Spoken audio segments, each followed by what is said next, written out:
함께 찬양합시다. 주님 말씀하시며 주님 말씀하시며 내가 나가리라. 주님 뜻이 아니면 내가 멈춰서리라. 나의 가고 서는 것 주님 뜻에 있으니 오 주님 나를 이끌소서.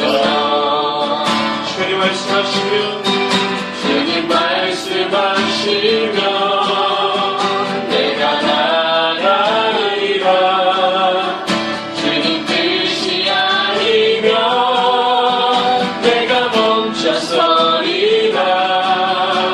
나의 가고 서는 것 주님 뜻에 있으니 오 주님 나를 이끌소서.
합시다. 우리가 주의 뜻 가운데 나가기 원합니다. 주님께서 말씀하실 때에, 주님께서 명령하실 때에 우리의 믿음 가지고 그 삶을 살기 원합니다. 그 사명 감당하기 원합니다.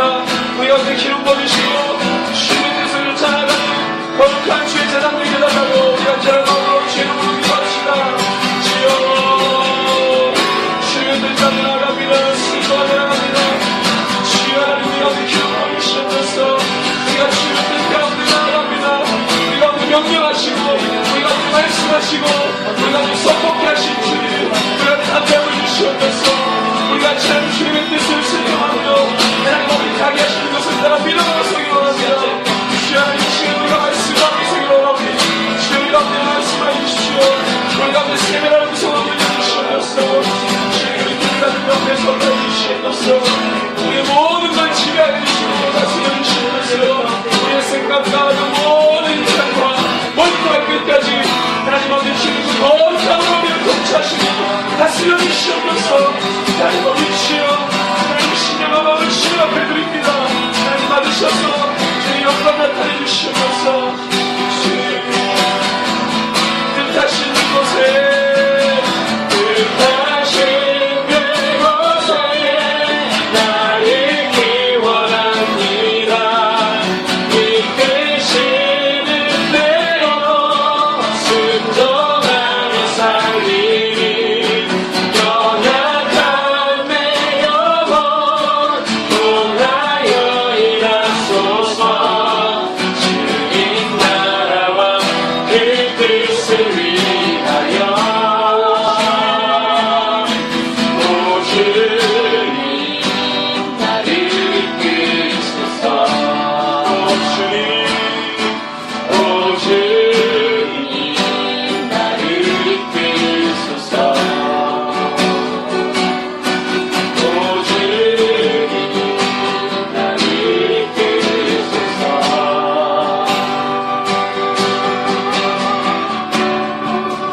말씀을 올려드리고 기도합시다. 주님 가운데 주의 세밀한 음성을 올려주시고 그 음성으로 결단하며 주님 앞에 서기 바랍니다. 함께 하나님 말씀 듣기로 갑니다라고 함께 기도하겠습니다. 주의 하나님 우리 가운데 하나님 아버지 주님을 열어주시고 하나님 아버지 계시며 막직한 하나님의 그 선교와 그분과 진리를 깨달을 수 있는 그런 시간 되게 하여 주시옵소서. 지혜로운 성령님이시여 우리 가운데 내주하시고 운행하셔서 하나님 아버지 주님 그 모든 것을 밝게 할 수 있도록 열어주시고 하나님 아버지 주님과 주님의 하나님 아버지 그 말씀 안으로 들어가게 하여 주시옵소서. 하나님 아버지 그 신의 마음이 풍성해지고 풍성해지고 주님의 넘치는 내 가운데 들어갈 수 있도록 주님 역사하여 주시옵소서. 들어가고 주님 앞으로 같이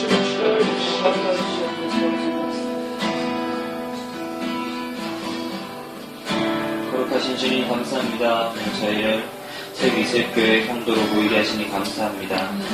주님 이 시간 저희가 드리는 예배가 지금까지 시간 가운데 살면서 그 세상 가운데 있는 모든 것들을 원하고 주님 바랐던 모든 마음들을 내려놓고 물을 권하시고 우리를 주님의 전 가운데 이끄시는 사랑이 많으신 주님, 거룩하신 주님만 따라갈 수 있는 마음이 충만히 보여질 수 있는 예배가 되게 하여 주시옵소서.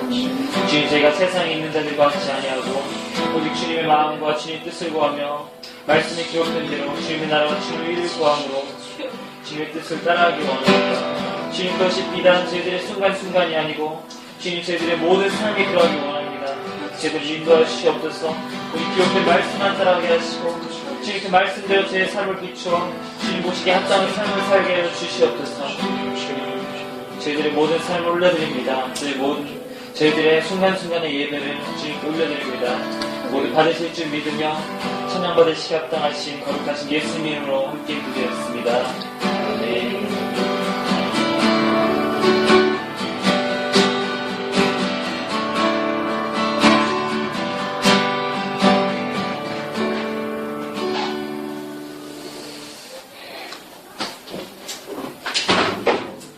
주님께서 우리 가운데 생명과 주의 말씀 주실 줄로 믿습니다. 네, 말씀 보겠습니다. 오늘 말씀은 마가복음 14장 1절에서 9절 말씀입니다. 마가복음 14장 1절에서 9절입니다.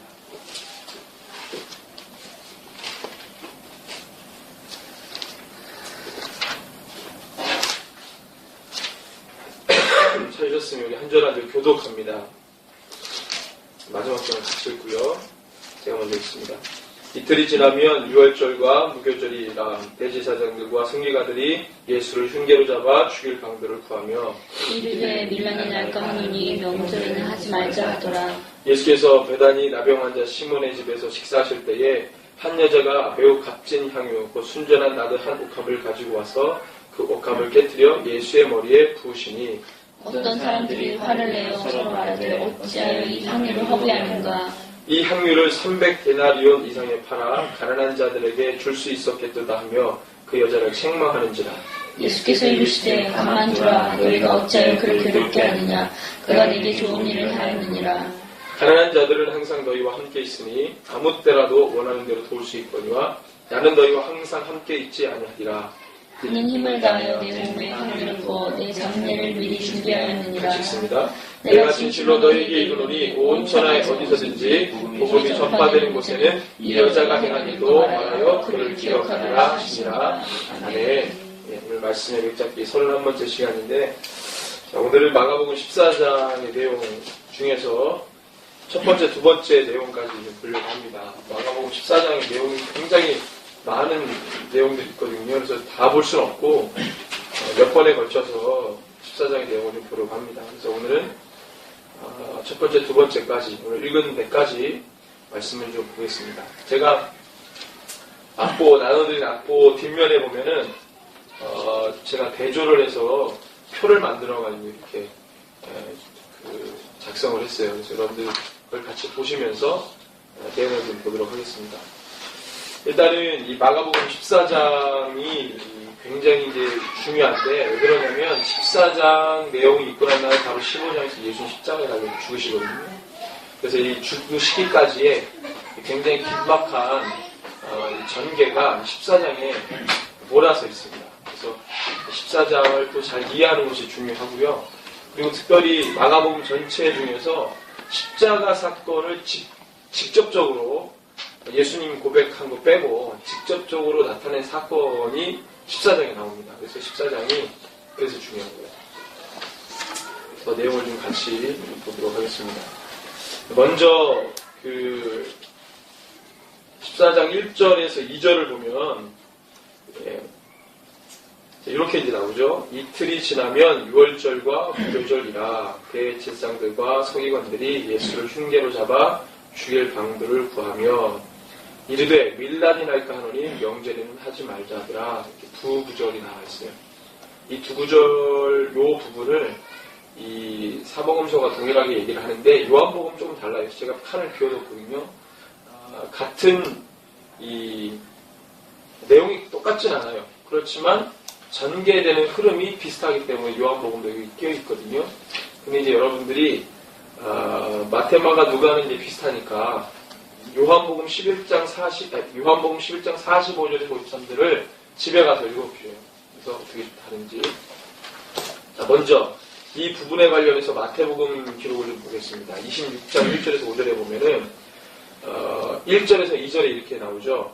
예수께서 이 말씀을 다 마치시고 제자들에게 이르시되 너희가 아는 바와 같이 이틀이 지나면 유월절이라 인자가 십자가에 못 박히기 위하여 팔리리라 하시더라. 자, 예수님이 이 마태복음 26장의 얘기는 예수님이 자기가 시험을 받아 고난을 받아 죽으시고 다시 살아나심 3번에 대한 예고 이후에 나오는 거거든요. 내가 팔릴 것이다. 직접적으로 예수 말씀해요. 그래서 마가복음과 누가복음 22장도 보면은 그냥 소개하듯이 지문 형식으로 나와요. 그런데 마태복음 26장의 내용은 예수님이 주도적으로 어떤 플랜에 대해서 오픈하시는 상황입니다. 그러니까 마가와 누가와 좀 이 기술 스타일이 다르죠.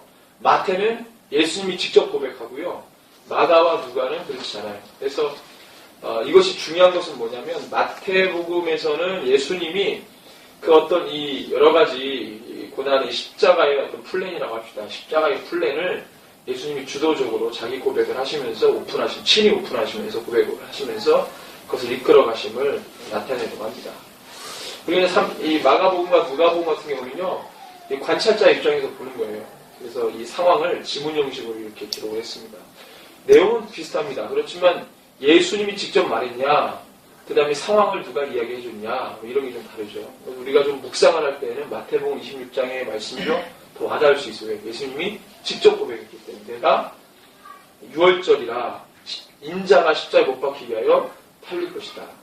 특별히 히브리어에서 인자라고 하는 표현, 예수님이 쓰신 인자라는 이 어원이요, 사실은 이게 굉장히 중요한 의미입니다. 인자라고 하는 이 하나의 단어를 가지고도 굉장히 많은 방대한 이 내용들이 있거든요. 구약부터 인자와 관련돼서 인자를 처음에 언급했던 것이 에스겔이거든요. 에스겔을 바라본 사람이 인자야. 에스겔이 예수 그리스도의 예표 되는 부분들이 있습니다. 그래서 에스겔을 바라보면서 인자야.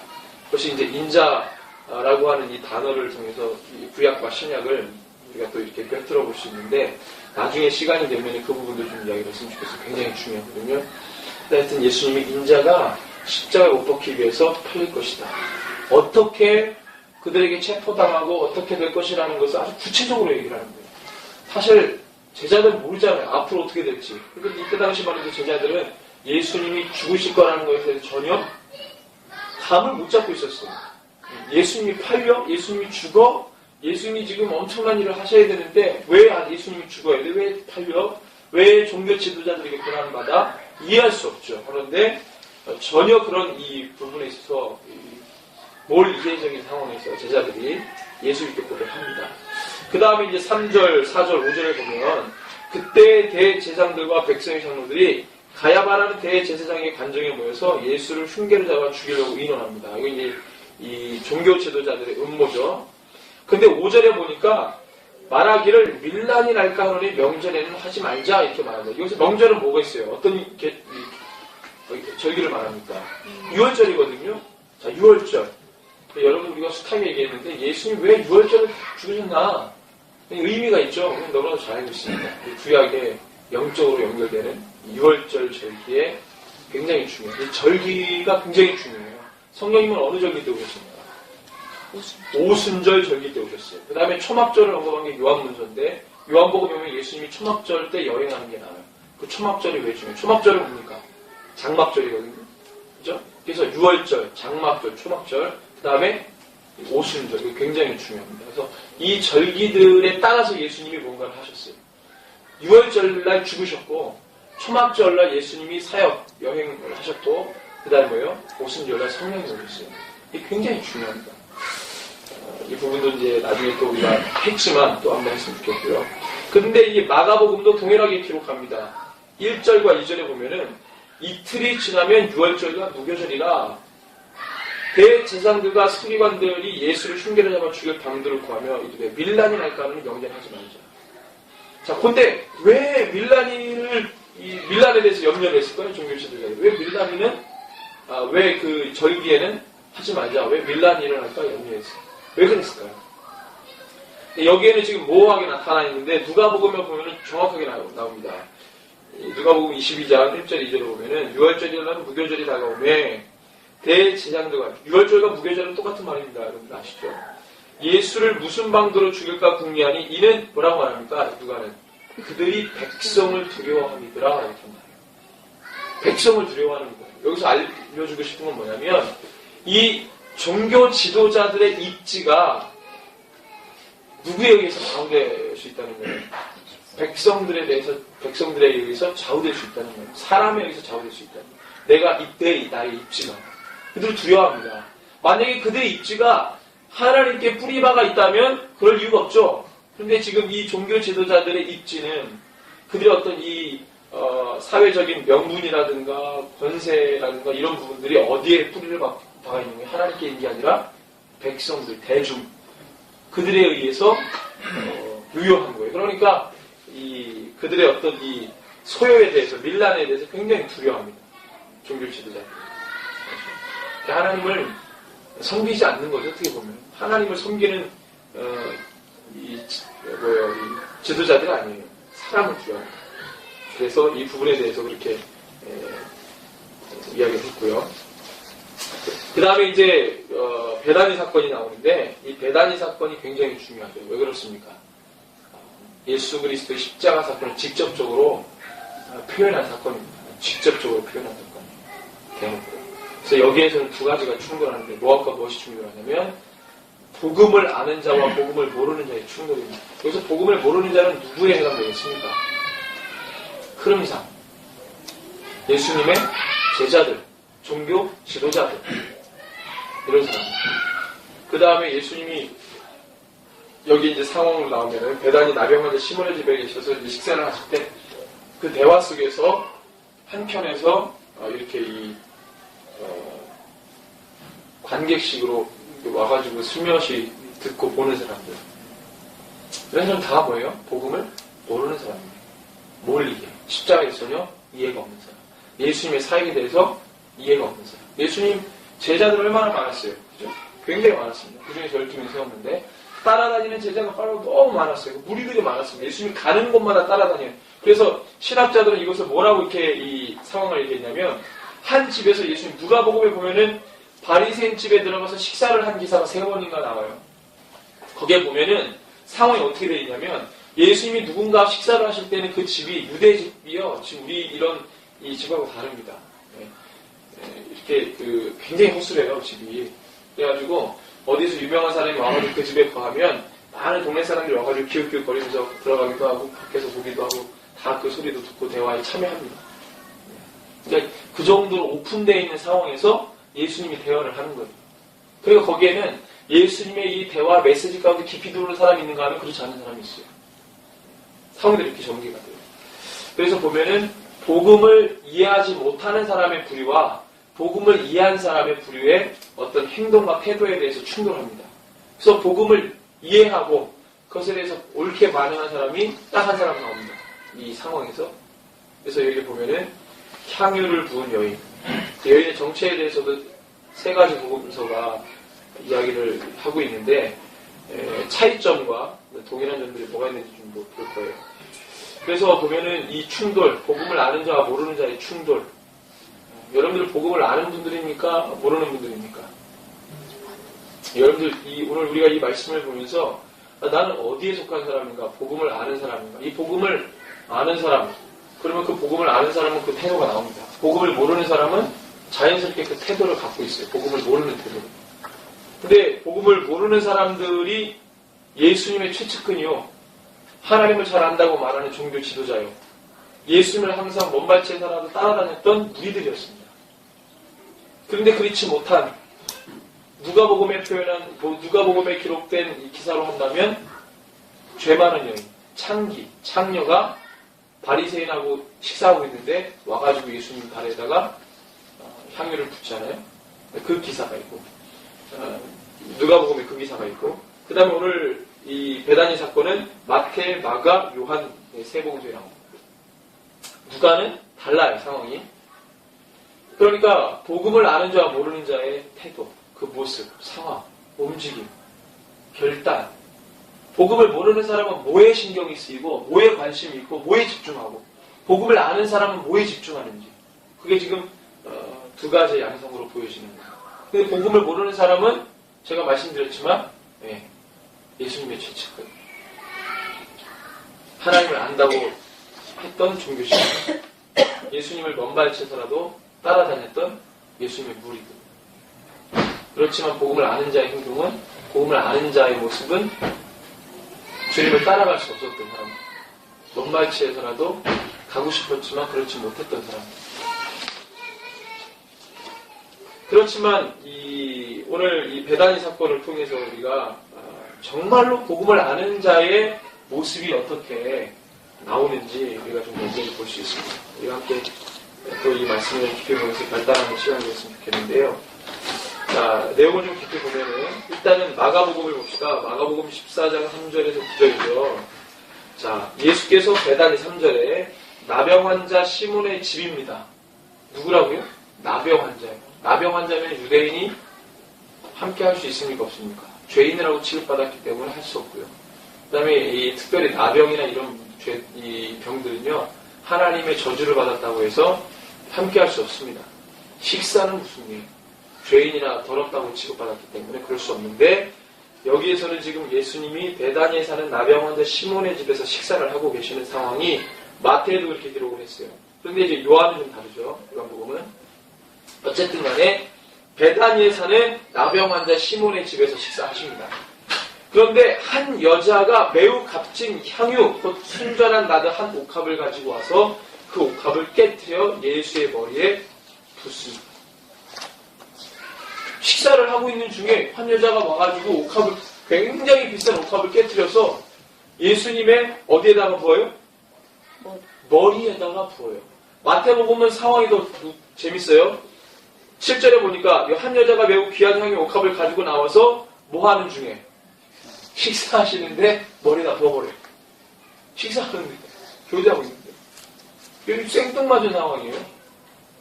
이거를 좀 우리가 부드럽게 상황을 좀 이해하려면 또 우리가 만들 수 있지만 이제 우리가 성경에 기록된 것만 가지고 이제 보면 어쨌든 간에 예수님이 문둥병자, 나병 환자와 식사를 하고 계시는데 이 환자가 고침을 받았던 환자인지 아직도 진행 중인 사람인지는 알 수 없어요. 신학자들이 그렇게 추측을 하는데 어쨌든 간에 나병 환자였다. 지금도 그렇다. 어쨌든 간에 나병 환자라는 거예요. 시몬의 집에서 식사를 하시는데 한 여자가 아주 값진 향유를 깨트려서 예수님 머리에 붓습니다. 요 갑작스러운 불발 행동이 굉장히 큰 파장을 일으킵니다. 생뚱맞은 행동을 해서 파장을 일으키는 것도 있지만 이 여자의 행동 자체가 평소에 많은 사람들에게는 이해가 안 되는 행동이었어요. 그게 이제 나오죠. 너 왜 왔어? 라는 게 아니라 그 여자가 와서 아주 값진 향유를 깨트렸다는 것 자체가 이 제자들, 특별히 예수님의 책찍근인 제자들과 그 주변에 예수님과 대화를 했던 사람들이 충격을 받았어요. 자, 이 향유의 값어치는 어떻습니까? 순전한 나드 한 옥합이거든요. 근데 이것을 어떤 제자들 또는 이제 가룟유다라고 말하는 어떤 사람이 뭐라고 말하냐면 이 가치를 어떻게 이야기하냐면 5절에 보니까 300데나리온 이상의 팔아 가난한 자들에게 줄 수 있을 만큼의 가치가 있는 거예요. 요한복음에 보면 또 나옵니다. 요한복음은 조금 이 상황이 다른데 이 가치는 비슷하게 나와요. 요한복음 12장 3절에 보면 마리아는 지극히 비싼 향유고 순전한 듯 한 그릇을 가져다가 5절에 보니까 이 향유를 어찌하여 300데나리온에 팔아 가난한 자들에게 주지 아니하였느냐. 마태복음에 보면은 얼마인지는 안 나왔지만 매우 7절에 매우 귀한 향유 한 옥합을 가지고 와서 9절에 보니까 이걸 비싼 값에 팔아 300데나리온이라고 한다면 그 당시 때 1일 노동자의 1년 임금입니다. 1년 임금. 굉장히 비싼 거죠. 지금으로 계산해 봅시다. 하루에 일당을 계산하기 좋게 10만 원이라고 합시다. 지금 한 7, 8만 원 하는 거, 한 8만 원 하나? 일용지? 해봐도 알지? 넌 안 해봤나? 저기 이마트에서 해봤잖아. 이마트. 그 정도. 그러면은 만약에 1년을 했다 그러면은 오늘 7만 원씩 365일을 곱해보십시오. 그럼 얼마 정도 나오는데 지금의 값어치를 따지면 이게 적은 돈이 아닙니다. 적은 돈이 아닙니다. 굉장히 가치가 있는 거예요. 그런데 이게 얼마만의 가치가 있느냐에도 중요한 게 아닙니다. 중요한 건 뭐예요? 이 여자가 왜 이런 행동을 했느냐가 중요한 거예요. 왜 이 여자가 어떤 마음 상태와 어떤 생각과 어떤 이성을 품고 이 행동을 했느냐가 중요해요. 그런데 역시나 우리는 이제 계산했잖아요. 우리는 이제 은혜가 없어서 계산을 못 하는데 계산을 누가 이렇게 했냐면 딱 저 가치를 보고 아주 순간 빠르게 계산을 했던 가룟유다 또는 누구라고 말합니까? 8절에 보면 마태복음 26장 8절에 보면 제자들이 보고 분개하여 이르되 이렇게 나오고요. 그 다음에 9절에 보니까 이것을 비싼 값에 팔아 가난한 자들에게 줄 수 있었겠도다. 안타까워서 하는 말이 아니라 화를 낸 거예요. 분개하며. 자, 마가복음에 봅시다. 4절에 보니까 어떤 사람들이 화를 내요. 서로 말하되 어찌 이 향유를 허비하느냐. 5절에 이 향유를 300데나리 이상의 팔아 가난한 자들에게 줄 수 있었겠도다 하며 그 여자를 어떻게 해요? 혼냅니다. 욕을 하면서. 이게 그냥 순화하기 위해서 책망을 했지만 이건 욕을 하면서 한 거예요. 그 사람을 멸시하고 면박을 주고 한 거예요. 무슬림 남자들이 여자들한테 막대하면 굉장히 아주 험악하게 합니다. 중동사람 남자들. 요한복음에 보니까요. 4절에 제자 중 하나로서 예수를 잡아줄 누가? 가룟 유다가 말하되. 그러니까 요한은요. 그냥 어떤 불특정 누구 이렇게 안 하면 가룟 유다가 얘가 예수를 팔았으니까. 얘가 그랬던 것 같아요. 하여튼 가룟 유다가 뭐라고 말합니까? 이 향유를 어찌하여 300데나리나 팔아 가난한 자들에게 주지 않았느냐. 8절에 건너뛰고 그렇게 말하죠. 그러니까 예수님이 이 사람들 계산해서 그 가치를 계산해가지고 이렇게 가난한 사람들에게 줬으면 좋겠다라고 하는 그 심리가 말은 그렇게 했는데 그 사람들의 속이 뭐였는지를 정확하게 예수님 깨트려 보는 거예요. 뭐라고 했습니까? 6절에 요한복음 11장 6절에 보면 이렇게 말함은 가난한 자들을 생각함이 아니요 그는 도둑이라 돈깨를 맞고 거기 넣는 것을 훔쳐 가미르라. 자, 가룟 유다. 요한은 가룟 유다가 그렇게 말했다고 했고 가룟 유다가 말하는 그 의도에 대해서 이렇게 예수님이 말씀했다라고 볼 수 있지만 우리가 같이 마가와 마태복음의 기록을 함께 봤을 때에도 역시 그 예수님의 평가는 마가와 마태를 봐도 다르지 않다. 그리고 사실 그렇지 않다고 하더라도 왜 이 여인이 이 행동을 했는지에 대해서 정확하게 짚지 못했던 그들의 무지함. 이거는 책망받을 소지가 있는 거예요. 예수님은 이 여인이 왜 그랬는지 그 마음과 그 이성에 대해서 관심이 있으셨어요. 그런데 제자들은 뭐에 관심이 있었냐면 이 가치가 얼마의 가치가 있는데 왜 이것을 허비했느냐. 제자들은 이것을 허비했다고 하는 관점으로 봤고 예수님은 그렇게 보지 않았어요. 요한문서에 보니까 이렇게 말합니다. 8절, 7절, 8절인데 여기 요한문서 이렇게 바뀌어 나왔어요. 나는 이 마태와 마가에서 보면 순서상 요한복음이 조금 여기서 바뀌는데 7절 먼저 읽어봅시다. 예수께서 이르시되 그를 가만두라 나의 장래할 날을 위하여 이것을 간직하게 하라. 8절 가난한 자들은 항상 너희와 함께 있거니와 나는 항상 있지 아니하리라. 그러니까 예수님의 제자들과 그 여자를 책망했던 사람들은 이것을 허비했다라는 관점에서 이 여인을 책망했고 예수님의 관점은 그렇지 않았습니다. 그를 가만두라 나의 장래를 위해 그것을 뭐하게 하라? 간직하게 하라. 그러니까 왜 이 여인이 이것을 했는지에 대해서 예수님만 정확하게 본 거예요. 이 여인이 왜 이거 했습니까? 예수님의 죽으심을 이 여인이 혼자 준비한 거예요. 근데 이 여인이 뭘 알아서 했겠어요? 이 여인이 혼자 이거를 깨닫고 이래서 했겠어요? 그래서 여러분 이게 베드로가 예수님에 대해서 신앙 고백을 했지만 그가 예수님에 대한 올바른 고백과 지식과 자기 어떤 개인의 어떤 신앙의 의를 가지고 고백한 게 아니라 하나님이 그의 입술을 통해서 선포하게 하신 거죠. 누구를? 그 당시에 예수님의 제자들은 예수님에 대해서 전혀 오해하고 있었어요. 그분이 어떤 분이 전혀 오해하고 있었어요. 이 인간의 어떤 위대한 어떤 인간이라고 본 거죠. 근데 베드로의 고백을 통해서 뭐예요? 예수님이 그 이상 뛰어넘는 분이라는 것을 고백하게 합니다. 예수님이 그 고백, 베드로가 막 고백하니까 그 고백을 바로 취하셔가지고 그 고백 위에 내 교회를 세우겠다고 말씀하셨습니다. 베드로는 원래 여러분들 디베라바다에까지 알잖아요. 베드로는 본래 믿음이 없는 사람이었어요. 예수님을 오해했다는 거예요. 근데 그 순간 하나님은 그 입술을 통해 그 고백을 하게 하십니다. 왜 그렇습니까? 베드로가 중요한 게 아니라 그 고백이 나와줘야 뭐가 돼요? 교회가 세워집니까? 여기도 마찬가지인 거예요. 아무도 몰라. 아무도 깨닫는 이가 없어요. 근데 누구 한 사람을 해야 돼. 그게 누구였습니까? 하나님이 여인을 찍으신 거예요. 이 여인은 어떤 여인이었습니까? 요한문서에 보면 이 여인은 마리아였습니다. 마리아가 누구였습니까? 나사로. 죽었다 살아난 나사로의 가족이었어요. 그죠? 그 다음에 누가복음에 보면은 또 누가복음 7장에 보면 이 비슷한 기사가 나오는데 거기에는 뭘로 나옵니까? 창기가 나옵니다. 창기. 창기가 예수님께. 그 다음에 마태복음, 마가복음 보면은 뭐냐면 누구라고 나오냐면 한 여자, 그냥 한 여자로 고백해요. 그러니까 이름도 없어. 물론 요한 복음에는 마리아라고 얘기했지만 마태와 마가복음에 보면 이 여인은 이름도 없어요. 무명의 여인이야. 예수님의 12제자, 종교 지도자들, 거기에 예수님을 따라다녔던 사람들, 예수님이 가는 곳마다 따라다녔던 사람들. 그런데 그 사람들 다 제쳐두고 무명의 한 여인이 와서 예수님에게 어디에다가 기름 붓습니까? 머리에다 기름 붓습니다.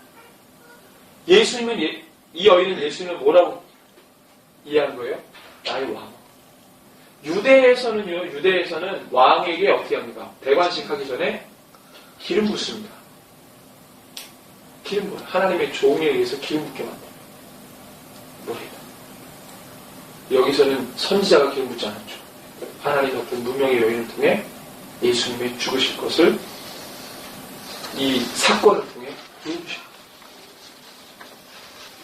여러분들, 많은 사람들이 예수님의 초림을 원했지만 실제적으로 예수님의 초림을 준비했던 사람은 많지 않습니다. 많은 사람들이 예수님의 죽으심과 그 다음에 예수님의 살아계심, 예수님이 그렇게 고백하고 그렇게 광고를 했는데도 불구하고 그걸 준비하고 예배한 사람 아무도 없었어요. 단 한 사람. 그 다음에 예수님의 다시 오심도 마찬가지입니다. 성경에서 그렇게 증언하고 그렇게 얘기를 했어도 예수님의 다시 오심을 준비하는 이들은 적을 것입니다. 역사를 왜 우리에게 가르친 줄 아세요? 실수하지 마. 그런데 역사의 실수의 패턴을 그대로 밟아가는 걸 얘기합니다. 어쨌든 간에 소수. 늘 어떤 상황이 주어져도 그것을 준비하고 해내는 믿음의 사람들, 그런 사람이 있다. 우리 많은 사람들이 예수님을 따라왔지만 정작 예수님 복음 안에서 예수님을 취했던 사람은 많지 않았습니다. 누가복음을 보면 누가복음에만 나오는 예수님을 섬겼던 여성들의 이야기가 누가복음에만 기록되어 있어요. 다른 복음서는 이야기하지 않았습니다. 그 예수님을 수종들었던 예수님의 여성 제자들, 무명의 여성 제자들이에요. 무명의 여성 제자들. 이름도 빛도 없이 그렇게 섬겼던 이들. 그래서 믿음의 사람들이 많으면 너무 감사하고 있는데 실제적으로 많지 않다는 게 성경이 가르치는 교훈이에요. 이게 현실입니다. 현실. 보십시오. 이 여인이 생뚱맞은 행동을 하니까 다 그것에 대해서 책망하고 있어요. 예수님의 제자들이 다 책망합니다. 그 자리에 앉아서 예수님의 말씀 들었던 모든 사람들이 책망합니다. 모르는 거예요. 화를 냅니다. 왜 그걸 허비하느냐? 너 지금 무슨 짓 하느냐? 그걸 다 팔아서 명분은 좋아요. 누구에게 주면 되겠다? 가난한 자들에게. 명분은 좋아. 근데 지금은 그게 중요한, 물론 가난한 자들에게 주의 마음이 있습니다. 하나님이 소외되고 연약한 그 계층의 사람들, 그 부족한 사람들, 그 약한 사람들, 죄 많은 사람들, 하나님의 마음이 그들에게 가 있어요. 하나님 그들을 자유케 하길 원하십니다. 하나님 그들이 주님 안에서 기뻐하고 즐거워하길 원하세요. 지금은 그게 아니란 말이지. 지금 뭐 하는 겁니까? 이걸 일반화의 오류라고 하는데 무조건 막 대입하는 거예요. 무조건 성경에 따다가 막 무조건 대입하는 거예요. 상황에 상관없이. 무식한 겁니다. 솔직히 말하면 무식한 거예요. 하나 딱 따가지고 모든 상황에 그걸 막 들이밉니다. 일반화의 오류죠. 성경 보십시오. 무식하게 뭐 하나 따다가 모든 상황에다가 적용하는지 절대 그렇지 않습니다. 여러분들 율법도 상위법과 하위법이 있어요. 여러분들 우리가 성전법하고 그 제사장법 할 때 배웠잖아요. 정결 논쟁할 때. 율법도 여러분들 굉장히 상식적이에요. 근데 무식한 우리가 하나님 말씀 무호하니까 딱 떼다가 모든 상황에다가 막 들이밉니다. 무식한 거예요, 이거는. 성경이 잘 모르는 거예요. 제자들이 그렇잖아요. 아, 예수님에게 3년 반 동안 같이 다니면서 뭔가 배웠어. 아, 예수님 가난한 자들에게, 소외된 자들에게, 죄 많은 자들 함께 하시지. 그렇게 비싼 거를 깨가지고 그냥 허비하냐. 가난한 자들에게 나눠주면 얼마나 좋겠냐. 무식한 거예요. 지금은 그럴 때가 아니에요. 왜 그렇습니까? 상황적으로. 이게 몇 장에 있는 거예요? 14장. 여러분들 마가복음이 몇 장까지 있습니까? 16장까지 있습니다. 14장에 이거 있고 15장에 무슨 사건이 있어요? 예수님 죽으세요.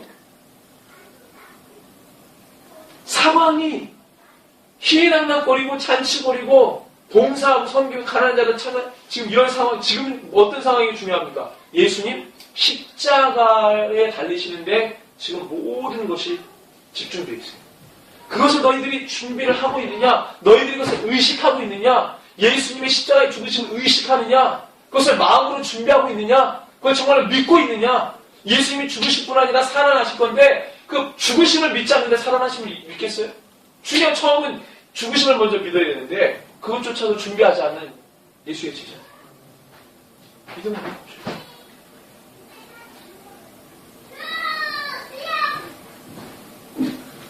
누가복음에 보면은요, 누가복음의 7장에서 나오는 이 비슷한 전개인데, 물론 좀 다릅니다. 누가복음 7장에서 전개되는 것은 창기가 바리새인 이 집에서 예수님 바리새인과 점심 초대를 받아가지고 식사를 하시는데, 창기가 와가지고 그걸 깨서 부어요. 머리털로 닦습니다, 예수님. 그러니까, 바리새인 의롭잖아요. 깜짝 놀라요. 이 바리새인은 예수님을 선대해서 식사 초대한 거예요. 그러니까 예수님에게 뭐예요? 호의적이고 우호적인 사람입니다. 그런 몇몇 사람도 있었잖아요. 그죠? 아리마대 요셉이라든가 이런 사람들. 사내들인 공예라도 다 예수님이 싫어했던 게 아니라 몇몇 의론자들이 있었어요. 예수님을 선대하고 예수님에 대해서 변론해 주려고 했던 사람들. 한 3번 나오는데 예수님을 식사 초대했던 사람들 다 뭐예요? 예수님을 우호적으로 봤던 사람들. 그런데 창기가 와가지고 막 하니까 이 바리새인이 놀라 자빠지는 거예요. 어떻게 창기가 들어오냐고. 한 번도 관계가 전혀 안 돼 있는, 관계를 할 수도 없고, 전혀 죄인이라고 취급받아서 전혀 평소에. 근데 갑자기 그 인이 와가지고 깨서 그런 걸 들으니까 막 뭐라고 합니다. 예수님이 뭐라고 그래요? 너는 내가 들어왔을 때 나에게 눈도 마주치지 않았고, 나를 섬기지 않았고, 이 어린은 오자마자 내 발을 키스하고, 그 다음에 이 향유를 붓고 내 발에 입 맞추고 그 다음에 예수님이 말하는 게 그 누가복음 7장의 내용은 포커스가 좀 다르죠. 포인트가 여기하고 그 누가복음 7장의 그 향유를 부은 여인의 포커스는 죄 많은 여인이 사함받는 거였습니다. 죄 많은 여인의 고백이었습니다. 지금 여기에서 나오는 포인트는 그게 아니라 헌신입니다. 예수님의 십자가를 바라보면서 자기도 어디에 동참하는 거예요? 십자가에 동참하는 헌신의 향유 부분이에요. 그러니까 좀 포인트가 다르죠. 어쨌든 간에 그거에 동참하지 않는 종교주의자. 그래서 이해하지 못했던 예수의 제자. 늘 관중석의 관객처럼 먼 발치에서 예수님 보고 그냥 예수님 열심히 하십시오. 예수님 화이팅. 거기는 늘 응원만 해요. 그냥 하지도 않고. 그런 그리스도인이 많습니다. 예수님 잘합니다. 그런 것들이 충돌하죠. 그래서 마가복음 14장 4절 5절과 6절에서 9절이 충돌하는 거예요. 구절적으로는 이렇게 충돌합니다. 마찬가지로 마태복음 26장 8절 9절과 10절, 11절, 12, 13절이 충돌합니다.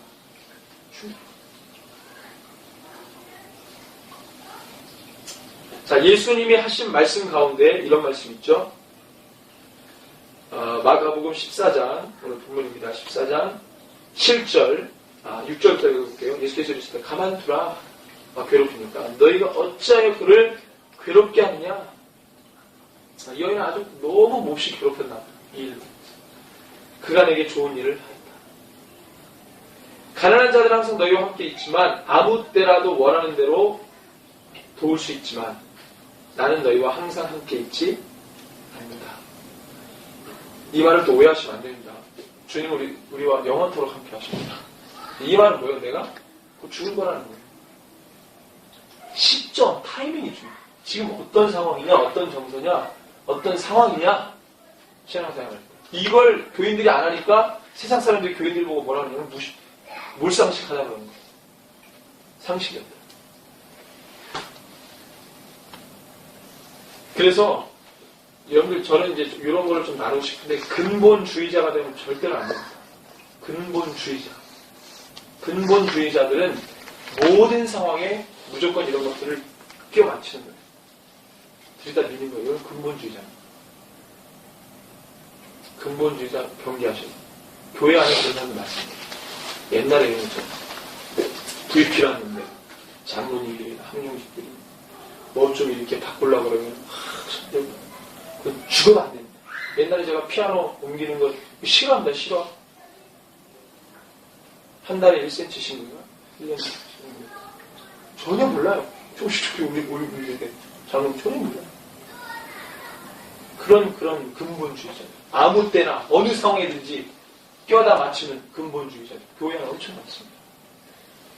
뭐 하나 바꾸면 막 뭐가 무너지는 것처럼 진리에 쏟아야 될 에너지를 그냥 외부적인 거에 막 그냥 다 그걸 생명 걸고 막 하려고 하는 사람들이 있어요. 진리에는 관심이 없어요. 진리를 안다고 생각하는 거예요. 절대 그렇지 않아요.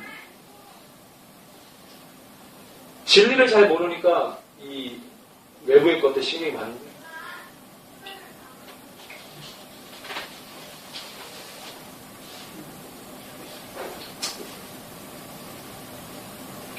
그래서 8절에 그는 힘을 다하여 내 몸에 향유를 부어 내 장례를 미리 준비하느니라. 마태복음 26장 12절에도 이 여자가 내 몸에 이 향유를 부은 것은 내 장례를 위하여 합니다. 요한복음도 마찬가지 12절 7절에 가만두라 나의 장례할 날을 위하여 그것을 간직하라. 이건 기념하라는 겁니다. 어느 정도 붓고 3분의 1을 남겨뒀다가 장례일 때 부라는 얘기가 아니고 기념하라는 겁니다. 상징적으로. 이것을 너희들이 기억해야 된다. 예수님이 곧 죽으면 말대로 죽으시면 모든 게 다 뭐예요? 현실이 되죠. 이 지금 죽기 전 책보다하기 전이기도 하고 뭔가 일어나기 전이니까. 그런데 이미 되어질 것에 대해 예수님이 다 말씀하셔요. 그럼 그 상황에 맞닥뜨렸을 때 제자들은 과거 예수님이 말씀하셨던 거 사건을 생각을 할 거예요. 간직하라는 것. 너희들 마음속에 이 사건을 간직하라는 것. 기억하라는 것. 그게 지금 시대는요. 준비해야 되는 거죠. 지금 우리가 다시 오실 예수님 길을 준비하는 거 아니겠어요? 똑같습니다. 선택받은 이스라엘 민족이 초림 예수를 준비 못했어요. 누가복음은 딱 2명 얘기합니다. 초림 예수를 준비했던 딱 2명. 시몬과 안나. 그 2명 외에는 없어요. 누가복음은 딱 이 2사람에 집중합니다. 그리고 세례요한, 많은 세례. 그 이스라엘. 지금 우리가 표현을 하죠. 교회. 다시 오신 예수 그리스도. 그분을 소망하는 거예요. 그래서 괴롭게 합니다. 진리를 모르는 자는 진리를 아는 자를 괴롭게 합니다. 심히 괴롭게 합니다. 지금 제자들이 누구를 괴롭게 합니까? 너희를 괴롭게 합니다. 복음을 모르는 사람은 복음을 아는 사람을 괴롭힙니다. 엄청 힘들어됩니다. 모르니까. 진리를 모르고 복음을 모르니까. 하나님의 내적인 인성에 귀 기울일 줄 모르니까 그것을 아는 사람들을 막 흔들어대고 괴롭힙니다. 세상 가치를 가지고 공격합니다. 찌릅니다. 마지막 때 보십시오. 어떤 일들이 벌어져요. 그런 사람들이 많아지면 당연히 진리를 붙들려고 하는 사람들이 핍박받습니다. 지금도 그런 움직임이 있잖아요. SNS 제가 아는 분이 보면 WCC가 이제 얼마 안 남았잖아요. 총회가. 난리가 났습니다. 얼마 안 남았어요.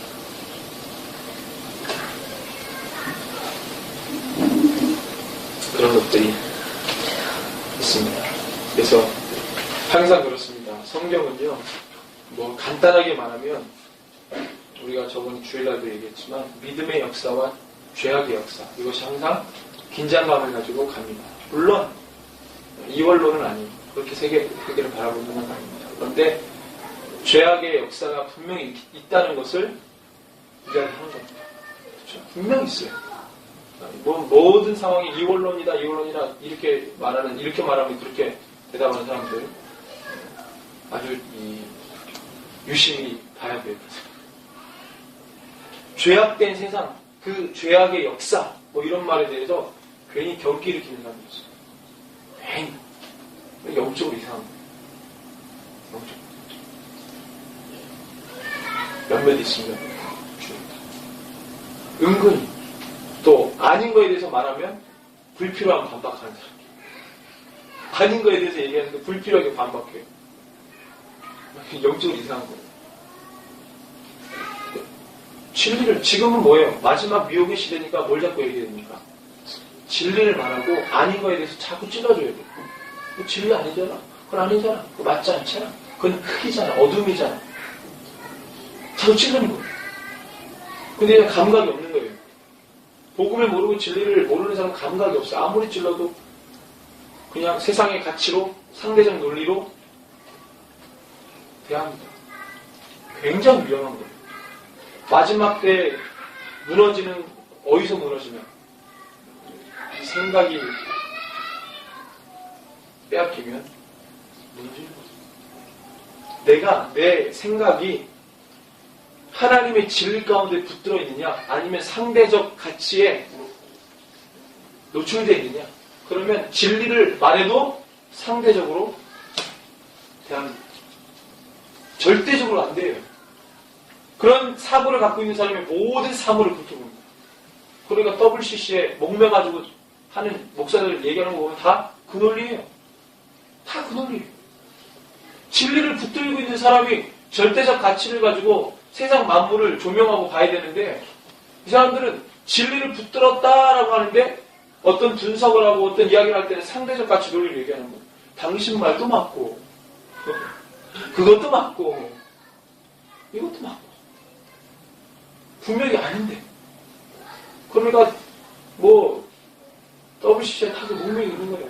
그것도 막 스펙을 보면 대단합니다. 엄청나게 배운 사람들이 다 거기 다 목명이 있는 거예요. 그런 시대에 살고 있어요. 그 청년 때 어쩔 수 없이 학점 따려고 많은 학문을 배우잖아요. 거기에서 내가 진리에 노출되지 않고 늘 부분적으로 대하는 사람은 거기에 홀딱 빠져가지고 한 10년, 20년 그냥 후성생활을 보내다가 그냥 나이로 신자 되다가 그냥 많은 거예요. 아, 내가 옛날에 그랬지. 그 추억 속에 빠져서 한때 그랬지. 그래서 20년 후배에 내가 너 말할 때 내가 열심히 했다. 지금은요, 그럴 때가 다 있는 거야. 사는 게 바빠. 이런 많은 거예요. 그래서 스타일이 왔어요. 그게 오래 못 가는 거야. 오래 못 가요. 그러니까 청년 때, 청년도 늦어. 청소년 때 이미 아예 절대적 가치가 막 몸에 새겨져야 돼요. 뭔가 내 세상의 개념과 이념이 내 속에 들어서 뿌리가 박기 전에 이미 그냥 진리로 무장이 돼 있어야 그걸 보면서 판단하고 좋은 걸 받아들이고 나쁜 건 쳐다보지도 않습니다. 이게 안 되면 계속 배우는 거예요. 세상 가치. 교회 와서 말씀 들어도 절대 그렇게 안 삽니다. 이미 1년 하루에 6일은 5일은 세상 논리를 살다가 일주일에 한번 와가지고 설교 듣는다고 절대 안 변해요. 그리고 수요예배 금요일에 아무리 와도 설교 30분 듣고 절대 안 변합니다. 절대 안 변해요. 그러니까 어떤 교회는 성경 안 가르치는 교회는요, 목사 설교만 가지고 예배 잘 참여해주면 그걸 감사하고 그런 식으로 되고 있어요. 우리 동희 목사님하고도 얘기하면서 요즘에는 예배만 참여해주는 것도 얼마나 감사한지, 얼마나 감사한지. 수준이 되는 우리 어르신 70년대, 60년대 그때 울며 불며 애 들쳤고 기도원 쫓아다니고 막 철야 때 나와가지고 울며 불며 남편을 위해서 기도하고 자녀를 위해서 기도하고 그랬던 어머니들 시대에 그 뚝심 있는 기도의 영빨, 기도의 영빨이라고, 기도의 영빨 지금 없어요. 저 10년 전 청년 때 우리 그 해강이 말할 때 기도원 쫓아다녔어요. 드럼도 없고 기도원 가면 북 때리는 거 있잖아요. 가면은 막 성령 받아 뭐 이런데 막 다녔어요. 삼각산, 천모산 이런데 풀뿌리 잡고 기도하고 그랬습니다. 그 뚝심 있는 기도의 영성, 철야, 죽어라 기도. 그게 지금 없어요. 그건 누구한테 배웠냐면 철야 때 가면 어르신들이 그 기도를 하는 거예요. 그럼 배우는 거예요. 기도 저렇게 해야 된다. 무조건 흔드는 거죠. 강남 금식 기도. 그것이 너무나도 중요하다. 근데 그걸 잃어버렸어. 그런 영빨, 영성을 잃어버리니까 하나님 적당한 거리를 두고 좋은 얘기 하시는 분이에요. 그 사람들 이상합니다. 거기 쏙 빠지면 주의 종 길 가야지. 적당히 가면 평신도니까 적당히 가고 깊숙이 들어가면 주의 종할 사람. 신학해. 물론 하나님 사명 주면 그 길을 또 가야 되겠지만 그에 대해서 너무 경기를 일으키는 사람. 그러니까 주님께 깊이 안 들어가요. 혹시라도 나를 주의 종을 해주고 싶다. 그런 두려움에 살아요. 저는 그냥 이대로 살아요. 근데 여러분들 생각해보시고 2000년 전에 바울도 평신도, 디모데도 평신도,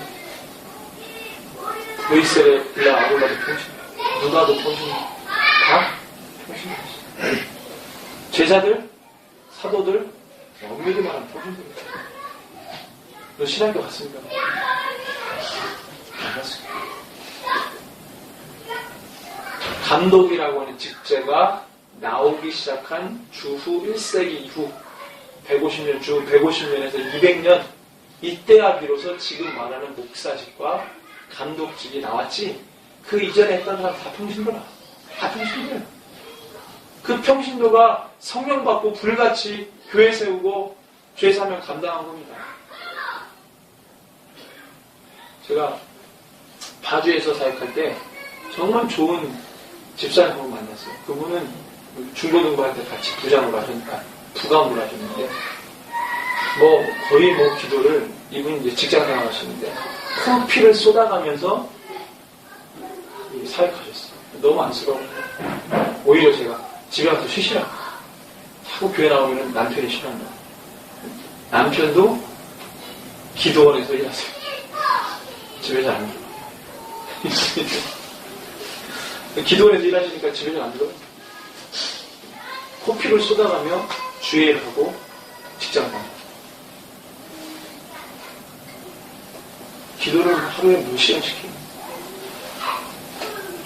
근데 참 신기한 하나님의 그 자녀들 잘 엄마가 그렇게 교회에 막 빠져있고 직장 생활에 있으니까 딸들이 또 하나님이 도와줘서 잘 됐더라고요.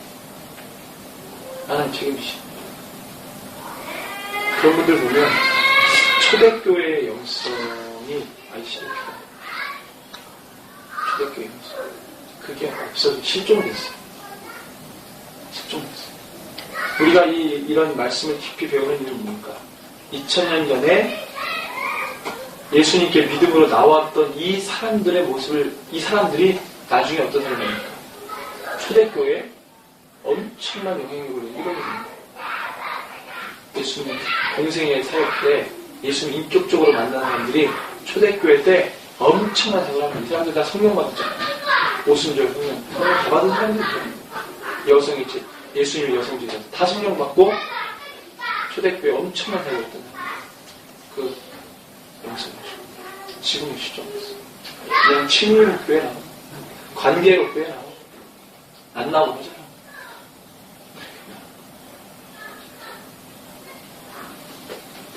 초대교회로 회복하는 저와 여러분들을 소원합니다. 이 시간에 기도합시다. 우리가 오늘 말씀 좀 결단하면서 기도했으면 좋겠는데요.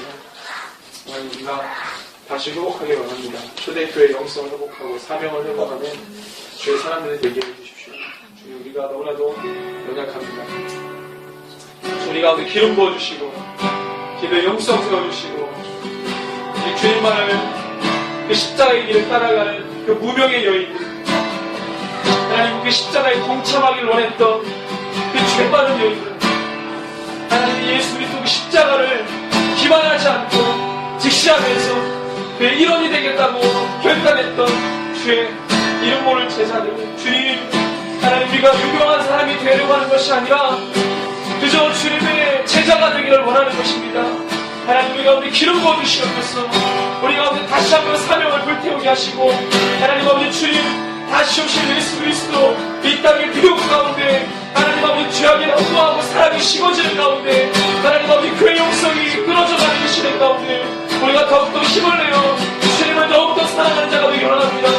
하나님 아버지 주님 귀한 것을 주님 앞에 드렸던 것, 그 세상 가치가 얼마나 중요한 것이 아니라 그 여인이 죽으신 예수 그리스도 나의 왕이 나를 위해 죽으신 그 사실을 하나님 정말로 하나님 그 고백을 통하여서 보여주었던 것입니다. 주님, 나를 위해서 모든 것을 주셨는데 내가 나의 모든 것을 주님 앞에 드립니다. 고백하며 나갈 수 있는 제가 되게 해주십시오라고 함께 주님 앞에 간절히 말을 기도하겠습니다. 주님 그렇습니다. 아버지는 주님입니다. 주님 앞에 하나님 모든 것을 올려드립니다. 나의 삶과 나의 열정과 나의 생애와 나의 생각과 내 모든 인생을 주님 앞에 올려드립니다. 주여 하나님 주님 받아주시옵소서. 주님 받아주시옵소서. 주님 받아주시옵소서. 주님 영광 받아주시옵소서. 주여 하나님 그 사님 주님의 것입니다. 나의 왕이십니다. 하나님 이제 다시 오실 예수 그리스도 우리가 말을 했다. 하나님의 영성을 가지고 망연의 시대를 사는 거룩한 주의 사람들에게 가지고 주시옵소서. 십자가에 동참하며 말뿐이 성도가 되어 삶 가운데 정말 우리 마음을 다해서 십자가를 따르고 예수의 길을 따르는 거룩한 주의 성도가 되기 바랍니다. 이 시대를 신뢰의 것으로 바꿔나갈 수 있는 거룩한 성도가 되기 바랍니다. 저희 가운데 아버지 주의 기름 부어주시옵소서. 주의 아버지 성령 하나님 우리 가운데 역사하시고 우리 가운데 세례하여 주시옵소서.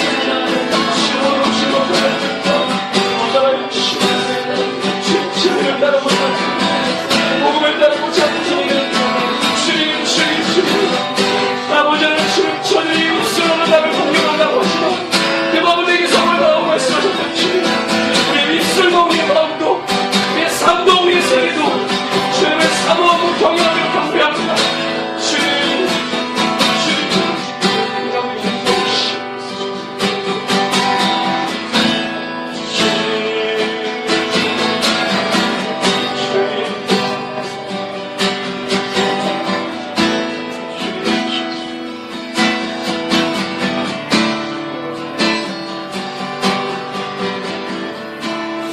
존귀하신 주님, 오늘 말씀을 통해 하나님 또한 결단하게 하셔서 감사합니다. 우리의 심령과 마음이 얼마나 기쁜지요. 주님이 내 아버지가 되시고 내 모든 것 되시고 공급자가 되신다는 그 사실, 다윗이 죽기 직전의 상황에서 여호와의 이름으로 힘을 입어 그 모든 어려움의 상황들을 극복했다고 말씀하셨습니다. 주님가 예수 그리스도의 이름을 가지고 그 모든 상황과 어려움들을 이겨낼 수 있게 하여 주시옵소서. 모든 길들을 열어놓으시고 하나님 아버지 그 길로 하나님 아버지 주님 기뻐하며 십자가를 함께 지어나갈 수 있는 거룩한 성도의 교회가 될 수 있도록 우리 가운데 성령으로 기름 부어 주시옵소서. 한 사람 한 사람 기억하여 주시고 저들의 한숨과 저들의 고민과 염려와 그 모든 것들을 잊게 하시오니 주님께서 있어야 될 것들을 채우시고 하나님 주의 나라와 일을 위하여서 하나님 아버지 내 마음과 정성과 힘과 뜻을 다해 주님 앞에 올려드릴 수 있는 거룩한 주의 성도가 되게 하여 주시옵소서. 지금은 우리 주 예수 그리스도의 크신 은혜와 하나님 아버지의 무한하신 사랑과 성령 하나님의 위로 감동 교통 충만 주여 하시니 주님 오시는 그날까지 복음을 아는 자로서 살고 주의 나라를 준비하는 자로서 살기를 오늘도 결단해 이 새벽에 속되어 모든 예배자를 머리 위에 저들의 사역과 상황과 환경과 모든 일들 위해 열방에서 복음 전하시는 우리 선교사님들의 가정과 사역 위에 세계교회 위에 이제부터 영원토록 함께 계실지어다. 아멘.